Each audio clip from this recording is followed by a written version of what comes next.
ہم پیدا ہی ہوئے ہیں شمع کے اطراف گھوم کر جان دینے کے لیے.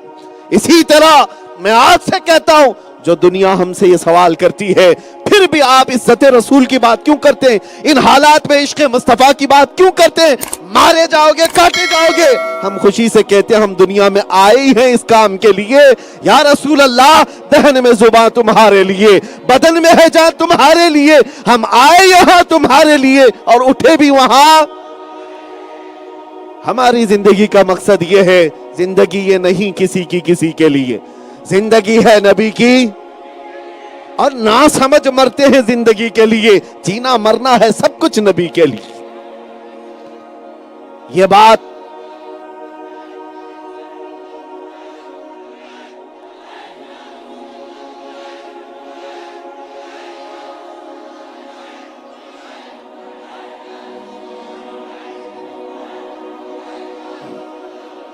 اب بات آ گئی ہے. ہم جس آستانے کے پاس ہیں, انصار صحابہ کی آل میں سے وہ بزرگ آتے ہیں جن کے اور اس کی تقریبات کے موقع پر ہم حاضر ہیں. حضرت لاڈلے مشائخ رحمۃ اللہ تعالی علیہ کے متعلق اب بات آئی ہے تو میں ایک بات عرض کر دوں کہ آج جو لوگ یہ کہتے ہیں کہ تمہارے پاس بچا کیا ہے, کچھ نہیں بچا.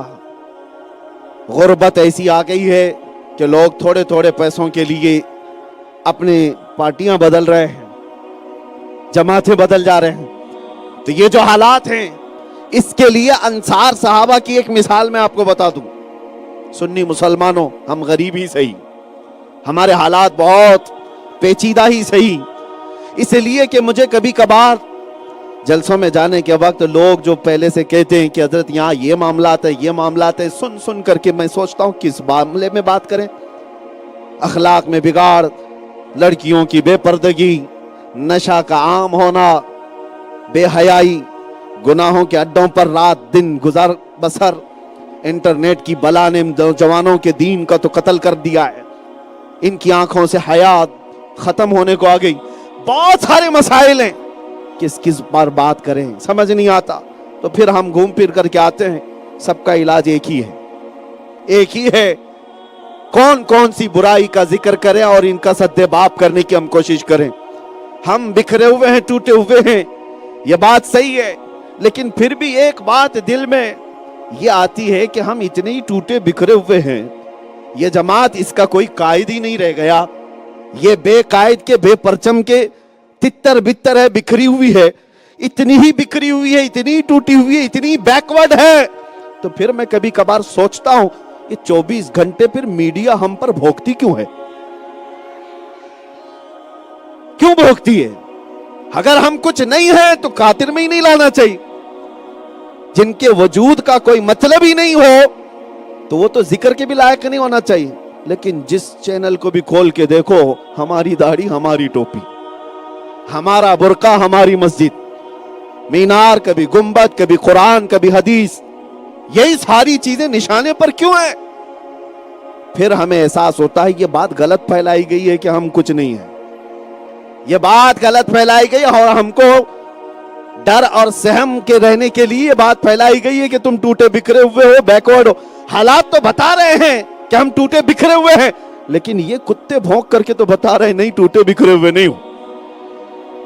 وجہ یہ ہے کہ پھر بات سمجھ میں آتی ہے. اقبال نے جو کہا تھا, کچھ بات تو ہے کہ مٹتی نہیں ہستی ہماری, کچھ بات تو ہے کہ مٹتی نہیں ہستی ہماری. صدیوں رہا ہے دشمن دور زماں ہمارا, یونان و مصر و روما سب مٹ گئے جہاں سے, باقی مگر ہے اب تک نام و نشاں ہمارا. اور توحید کی امانت سینوں میں ہے ہمارے, عشق رسول کی امانت سینوں میں ہے ہمارے, آسان نہیں مٹانا نام و نشاں ہمارا. اب جو بات میں کہنے جا رہا تھا انصار صحابہ کی, آپ نعرے میں ہی وقت پورا ختم کر دیں گے. توجہ سے میری باتیں سنیں, توجہ سے سنیں. رسول کریم صلی اللہ تعالی علیہ وسلم ایک جنگ سے واپسی کے بعد, بہت پاورفل بات ہے, حدیث پاک صحیح بخاری شریف, کہ اللہ کے نبی صلی اللہ تعالی علیہ وسلم جنگ سے واپسی کے بعد مال غنیمت تقسیم کر رہے تھے. اور مال غنیمت جب تقسیم کیا تو مہاجر صحابہ کو تھوڑا مال زیادہ دے دیا, کیونکہ وہ ہجرت کر کے آئے ہوئے تھے, مکہ چھوڑ کر کے آئے تھے, نئے تھے, ابھی انہیں گھر بسانا تھا. رسول پاک صلی اللہ تعالیٰ علیہ وسلم نے مکہ والوں کو تھوڑا مال زیادہ دیا. مدینے میں جو موجود انصار صحابہ تھے وہ تو رسول اللہ صلی اللہ تعالیٰ علیہ وسلم کے ایسے مددگار صحابہ ہیں جو ہمہ وقت اپنے جان مال سب کے ساتھ حضور کے لیے کھڑے رہنے والے. ان میں کچھ باتیں پھیل گئیں کہ رسول اللہ صلی اللہ تعالیٰ علیہ وسلم نے مکہ والوں کو کچھ مال زیادہ دے دیا اور ہمیں کم دیا. باتیں پھیلتی چلی گئیں تو ایک صحابی حضور پاک صلی اللہ تعالیٰ علیہ وسلم کی بارگاہ میں آئے, عرض کیا یا رسول اللہ صلی اللہ تعالیٰ علیہ وسلم, انصار کے دلوں میں یہ باتیں پھیلی ہوئی ہیں, ان کی زبانوں پر یہ باتیں ہیں کہ آپ نے مکہ والوں کو تھوڑا مال زیادہ دے دیا اور انصار کو مال کم دیا ہے مال غنیمت تقسیم کرنے میں. تو حضور پاک صلی اللہ تعالیٰ علیہ وسلم نے فرمایا جاؤ بلاؤ سارے انصار صحابہ کو جمع کرو. ایک ٹیلے کے پاس سارے انصار صحابہ کو جمع کیا.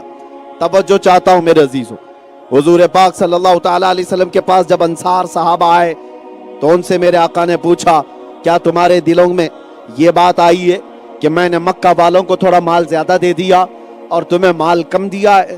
تو انہوں نے سر جھکا لی اور کہا ہاں یا رسول اللہ, ایسی باتیں پھیلی ہوئی ہیں مدینے میں کہ آپ نے مکہ والوں کو مال زیادہ دیا اور مدینے والوں کو انصار کو کم دیا.